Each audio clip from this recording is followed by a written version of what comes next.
Dear student, you are most welcome to our educational channel mechanical Pandit. और मैं आपके प्यारे पांडे सर। आज मैकेनिकल वाइब्रेशन के अंदर जैसा कि हम ऑलरेडी लिख चुके हैं, और ये डैम्प्ड फ्री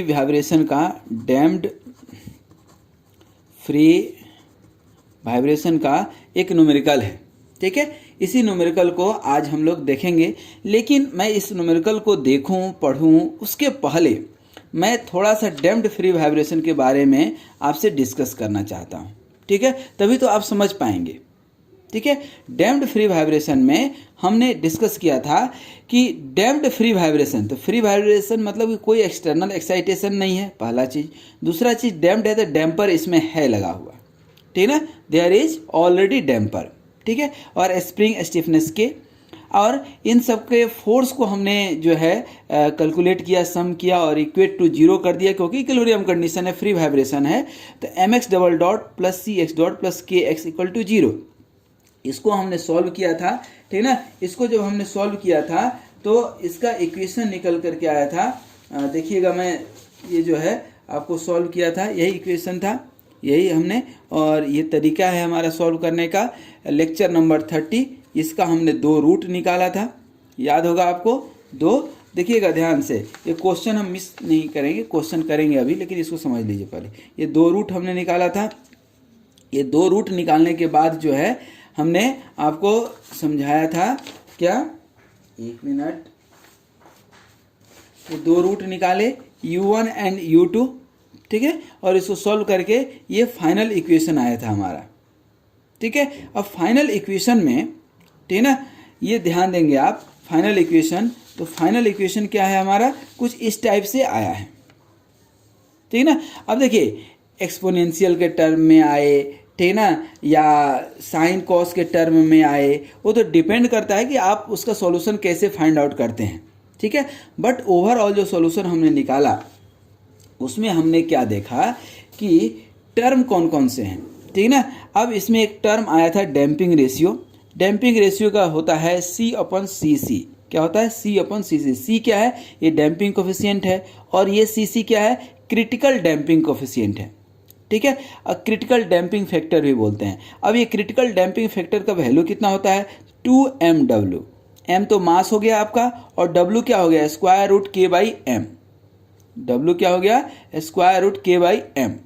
तो ये k/m है, ठीक है ना, और ये 2mw। तो अब ये डैम्पिंग रेशियो हो गया। डैम्पिंग रेशियो में यहाँ पे एक ओमेगा डी है। ओमेगा डी का मतलब क्या होता है? Damped frequency. डैम्प्ड फ्रीक्वेंसी का वैल्यू होता है square root of 1 minus damping ratio का square minus dot natural frequency. अच्छा, अब एक चीज़ देखिए, ये जो डैम्पिंग रेशियो आप निकाले C/cc, तो ये इक्वल टू 1 भी हो सकता है, ग्रेटर देन 1 हो सकता है, लेस देन 1 हो सकता है। अब देखिएगा यहाँ पर ध्यान से कि ग्रेटर देन और इक्वल टू में तो क्रिटिकल डैम्पिंग और ओवर डैम्पिंग का सिचुएशन है, ये हमने आपको समझाया था, और इक्वेशन निकाल करके भी हमने बताया था। लेकिन जब लेस देन जो है आपका 1 होगा, डैम्पिंग रेशियो यही, लेस देन जब 1 होगा, तो देखिए तीनों के लिए हमने ग्राफ प्लॉट किया था। जब लेस देन 1 होगा तो ये ग्रीन वाला है, अंडर डैम्प्ड सिस्टम इसका, और ये जो ब्लू कलर है ये कौन सा है? क्रिटिकली डैम्प्ड है, और ये जो है आपका रेड कलर वाला, ये क्या है? ओवर डैम्प्ड सिस्टम है। अब एक चीज़ समझ में जो है लाना जरूरी है कि ये जो ग्रीन कलर वाला है x1/x2, x2/x3, इस तरह से आप देखते जाएंगे तो ये एम्पलीट्यूड अपन वर्सेस टाइम है या साइकिल है। तो जैसे जैसे साइकिल बढ़ते जाएगा वैसे वैसे एम्पलीट्यूड क्या हो रहा है? कम होते जा रहा है। क्या हो रहा है? एम्पलीट्यूड कम होते जा रहा है। ठीक है, और एक समय होगा कि बहुत नेग्लिजिबल हो जाएगा।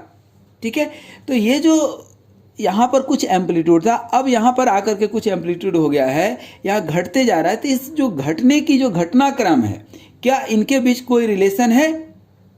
यस, रिलेशन है। उस रिलेशन को ही हम लोग बोलते हैं लॉगरिथमिक डिक्रीमेंट। ठीक है, तो अब पूछिएगा सर ये लॉगरिथमिक डिक्रीमेंट क्या होता है? तो basically it is the natural log of ratio of 2 successive amplitude. Either x1/x2 ले लें, x2/x3 ले लें, x3/x4 ले लें, कोई भी आप ले लीजिए। ठीक है ना, और इसका फॉर्मूला ये हमने लिख दिया। कि natural log of x1 upon x2।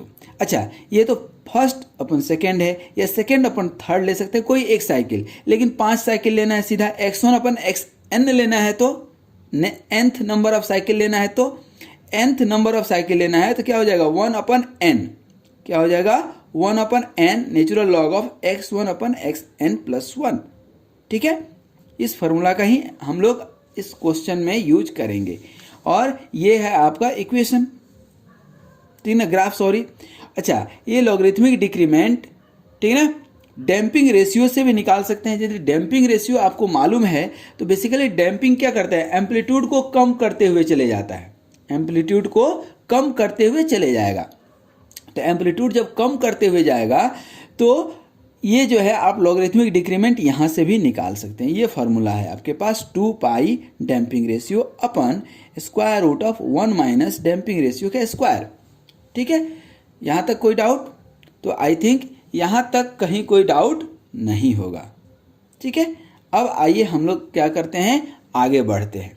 ठीक है, कहाँ पर आगे बढ़कर कहाँ जाएंगे, न्यूमेरिकल पे। न्यूमेरिकल तो अपना अभी छूटा हुआ है, ठीक है ना। तो इसको जो है ग्राफ को ये ग्रीन कलर वाला, क्योंकि ये जो अंडर डैम्प्ड वाइब्रेशन होते हैं ना, इसको दिमाग में रखना, इसको कैलकुलेट करना, ये बहुत इंपॉर्टेंट है, ठीक है ना। और एग्जाम में यही पूछे जाते हैं सबसे ज़्यादा। ठीक है दोस्तों, तो सबसे पहले हम इस क्वेश्चन को शुरू करें, उसके पहले लिख लें गिवन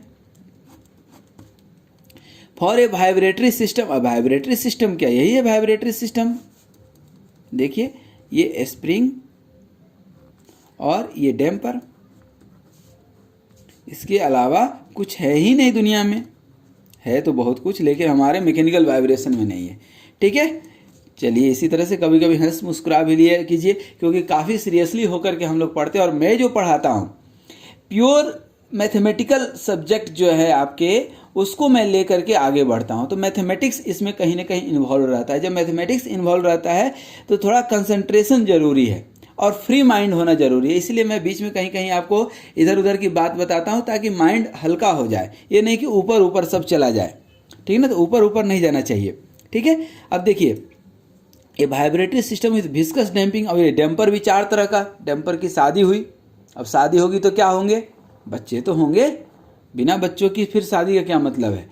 तो फिर शादी हुई, बच्चे, और जो है बच्चे कितने, 4। इन लोगों ने 4 पे किया विचार। कौन कौन से 4 बताइए। विस्कस डैम्पिंग, जो कि यहाँ पर लिखा हुआ है अभी, viscous damping, structural damping, dry friction damping, जिसको कूलम्ब डैम्पिंग भी आप बोले थे, और एक इंटरफेशियल डैम्पिंग। तो इस तरह से ये 4 जो है हमने आपको पढ़ाया भी था लेक्चर नंबर 26, 27, 28 एंड 29 में। ठीक है, आइए आगे बढ़े। मास दिया है कितना, 5 kg। ध्यान दीजिए, स्प्रिंग कांस्टेंट कितना दिया है, 6 किलो न्यूटन पर मीटर।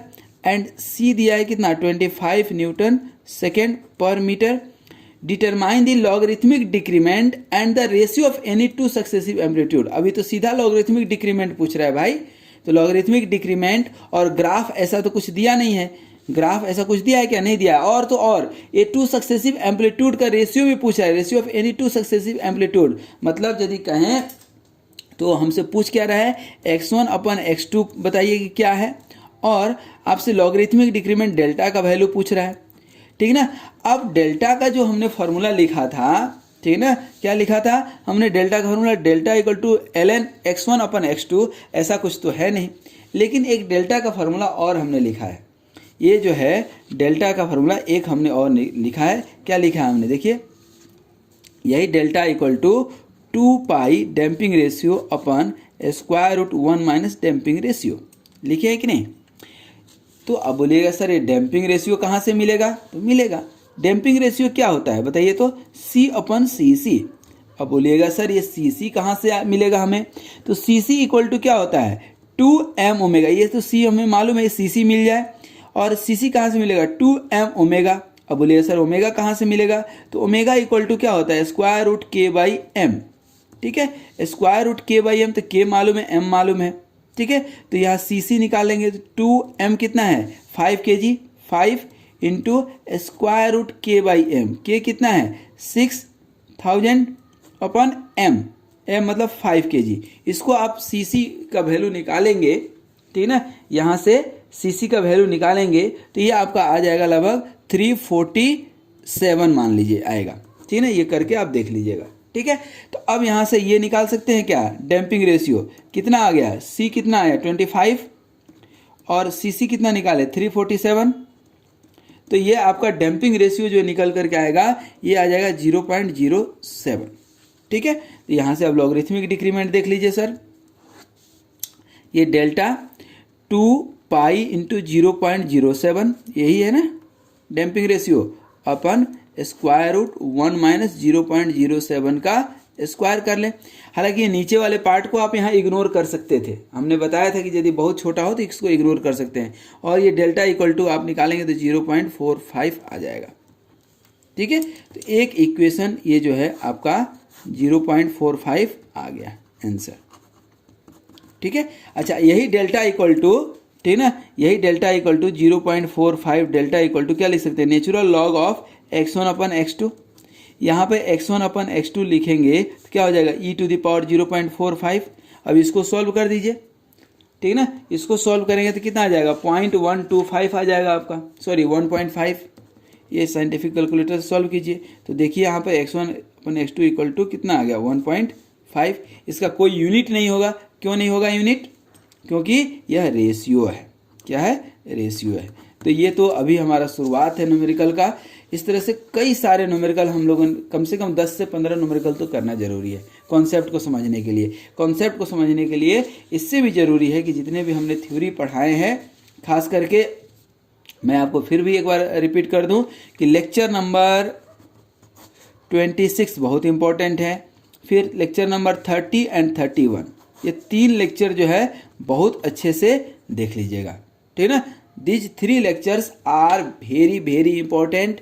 मैं इसके डिस्क्रिप्शन बॉक्स में भी इसका लिंक डाल दूंगा दोस्तों, लेकिन ये बहुत ज़रूरी है कि ये आप देखें, नहीं देखेंगे तो फिर जो है न्यूमेरिकल बनाने में दिक्कत जाएगी। न्यूमेरिकल नहीं, हम तो जो है आपको रेफरेंस दिखा देते हैं, क्योंकि मैं आपको पेज पे पढ़ाता हूँ और हो सकता है कि वीडियो की क्वालिटी आपकी थोड़ा पसंद आए ना आए, लेकिन कंटेंट्स की क्वालिटी की 100 नहीं 200% गारंटी मैं देता हूँ। तो कंटेंट्स चूँकि मैं पेज पे लिखता हूँ तो हमारे पास ये सेव होता है, ठीक है ना। मैं आपको रेफरेंस में दिखा देता हूँ, देखो बेटा हम लेक्चर नंबर 30 में ये निकाले थे, ठीक है ना। शुरू से मैं नहीं करता हूँ, लेकिन आपको तो शुरू से करना पड़ेगा, ठीक है ना। इसलिए ज़रूरी है कि उसको एक बार आप खुद देख लें, समझ लें, बना लें और जो है खूब देखिए। अब 4 घंटा 5 घंटा सिनेमा देख लेते हैं, दोस्तों के साथ गपशप कर लेते हैं, कीजिए, मैं वो मना नहीं कर रहा हूँ, बट टॉप प्रायोरिटी किसका, अपने एजुकेशन का, ठीक है ना। जो आप पढ़ाई कर रहे हैं, जो आपका मकसद है, जो आपका उद्देश्य है, ठीक है ना, कि ताकि आप कहीं भी इंडस्ट्री में जाएँ, ठीक है ना, तो आपको चीज़ें मालूम रहे। और लेक्चर नंबर 2 यदि आप देखेंगे, लेक्चर नंबर कौन सा 02, सबसे पहले ही हमने स्कोप में बताया था कि वाइब्रेशन का यदि नॉलेज हो जाए तो जॉब की कतई दिक्कत नहीं है, क्योंकि वाइब्रेशन का नॉलेज होना मतलब कि आपके बेसिक कॉन्सेप्ट मैकेनिकल के पूरे क्लियर है, ठीक है। तो anyway come to the point, हम जो है डैम्प्ड फ्री वाइब्रेशन पढ़े और उसके ऊपर काफ़ी सारा न्यूमेरिकल किए और आगे भी कुछ न्यूमेरिकल करते रहेंगे, ठीक है ना। आप प्रैक्टिस करते रहिए। इन्हीं शुभकामनाओं के साथ बहुत बहुत धन्यवाद और स्वस्थ रहिए, मस्त रहिए, मुस्कुराते रहिए और चैनल को प्रमोट करते रहिए। धन्यवाद।